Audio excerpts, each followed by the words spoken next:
Hello everyone, welcome to the channel. This is Clinical Reasoning series. I am going to discuss the case number 3. This is a very important case often asked in your competitive exams.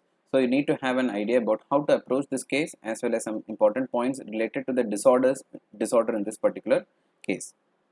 Please note that this discussion is only for academic purposes and is not directly related to patient care.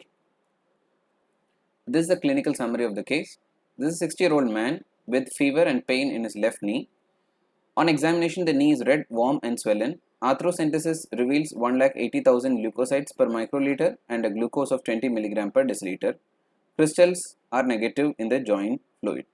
So, let us try to understand the case first before we go to the rest of the question. This is a man with an elderly male with fever and he is also having pain over the affected joint. Okay, that is a left knee joint. You can see that the joint is showing all signs of inflammation, which includes redness, warm and swelling of the joint. Are you able to follow? Obviously, the patient also would have restriction of the joint movements as well. So, this is a sign, this is inflammation. These are all signs of inflammation.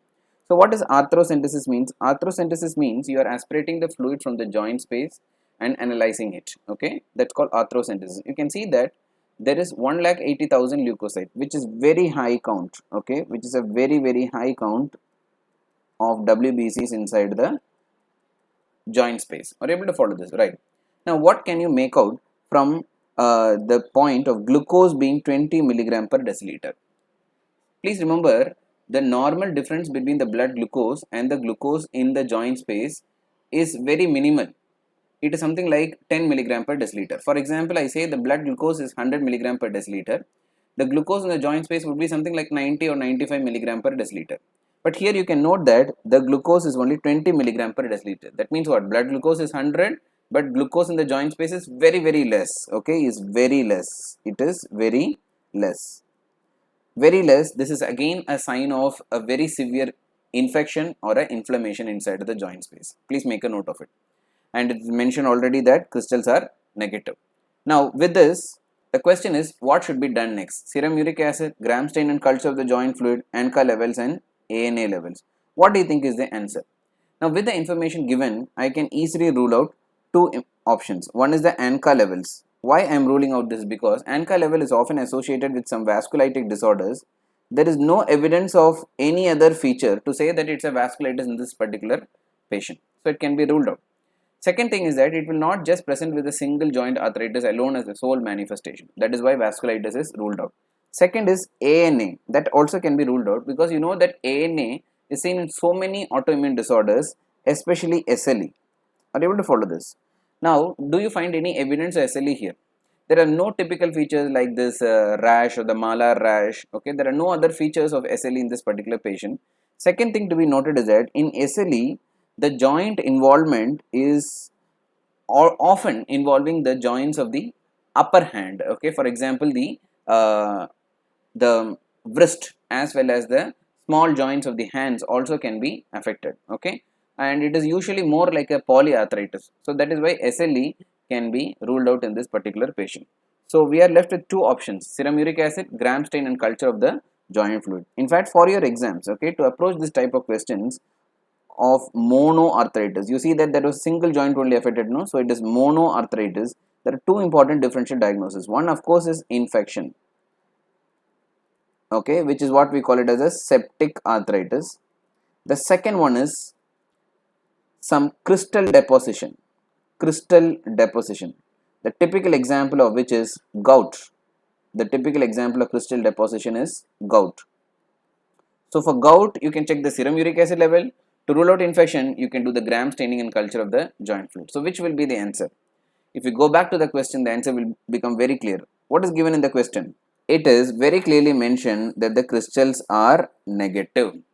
That means what can be ruled out? Gout can be ruled out. Why? Because in gout, you are going to get needle shaped negatively birefringent crystals. Make a note of it. In gout, you are going to get needle shaped negatively birefringent crystals, which is not at all present in this particular question. So that is why gout can be ruled out. So there is no need to check the serum uric acid level. So by eliminating all the other option, what is the answer for this question? Answer is option B, which is gram staining and culture of the joint fluid. And what is the diagnosis in this particular case? The diagnosis in this particular case is septic arthritis. Okay, now let me tell you a brief review of this septic arthritis. What is the most common site which is affected in case of septic arthritis? If there is a question, it is knee, which should be the answer. Knee is the most common site of involvement. Now the second thing to be noted is what is the route of spread? What is the route of spread of this infection to the joint space? Any answers? What is the route of spread? It is most likely to be a hematogenous spread. Okay, it is most likely to be a hematogenous spread of infection. Because septic arthritis infection, one of the very commonly asked questions is about the organism causing this particular infection. Any idea what is the most common organism which causes septic arthritis? The most common organism which causes septic arthritis is undoubtedly Staphylococcus aureus. Please make a note of it. This is very commonly asked MCQ question. What is the most common organism? It is Staphylococcus aureus. Now, other common organism which you need to keep in your mind while solving these questions are, one is the gonococcus, okay, Neisseria gonorrhoeae. Now, if the examiner wants to put the diagnosis of gonococcus, he would have given some clues in the question. Especially, he would have mentioned any one of this. One is sexually active male. Sexually active males. Other thing they could have given in the question as a clue is that presence of urethral discharge. Presence of urethral discharge. Are you able to follow this? Right. Now, one more condition which you need to keep in your mind is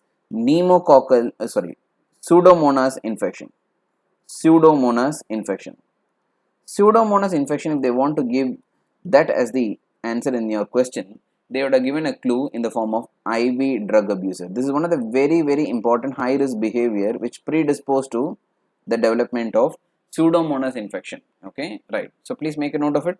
So if I ask in our particular case, what do you think is the organism common which would have caused the septic arthritis? The answer should be Staphylococcus aureus, because it's a elderly male, not a sexually active male. No history of urethral discharge is given, so what can be ruled out? Gonococcus can be ruled out. And there is no history of IV drug abuse also, so Pseudomonas is also very unlikely. So in all probabilities, in our case which we are discussing, the commonest organism would be Staphylococcus aureus. Are you able to follow this, right? Now, when you talk about the features of septic arthritis, of course, as given in the question, the patient can have fever because of infection, and the second very important feature is pain. Of course, all signs of inflammation like redness, swelling of the joint, tenderness, all can be present. The most important feature is the pain. What is the reason for this pain? What is the reason for this pain? The reason for this pain is, in case of septic arthritis, there is accumulation of pus in the joint space. Is it not? Infection, pus inside the joint space. This will cause stretching of the capsule. This will cause stretching of the capsule, which is going to mediate the pain. Are you able to follow? So that is why whenever you look at a patient with septic arthritis, they always keep their joints in a position of ease. The joints are always kept in a position of ease.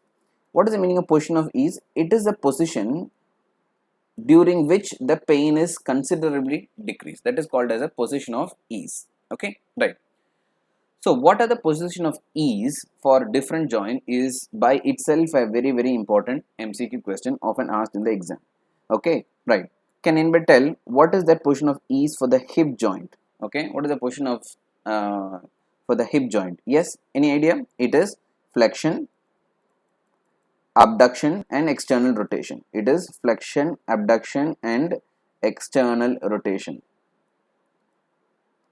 Okay, this is what we commonly remember as a short form as FABER, Faber. That is what we commonly remember as position of ease in a hip joint, Faber, FABER. Okay, and in case of knee, it is a flexion of the knee, and in case of ankle, it is the plantar flexion. Please note, by itself this is an MCQ, so you have to remember this. Okay, these are the classical features of septic arthritis which you need to know about.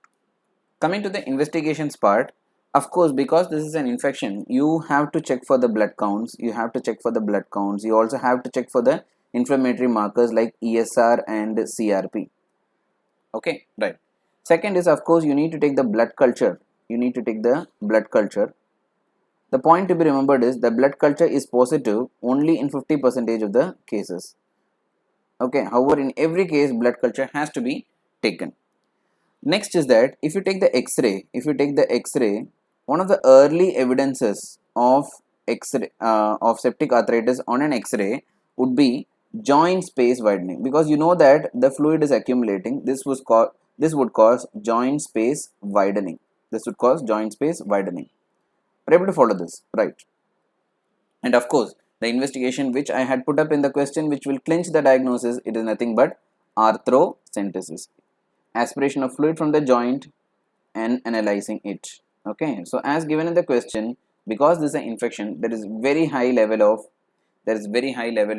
WBCs inside the joint space, especially neutrophils. And please note for your exams, the WBC count is almost always more than 10,000 per microliter.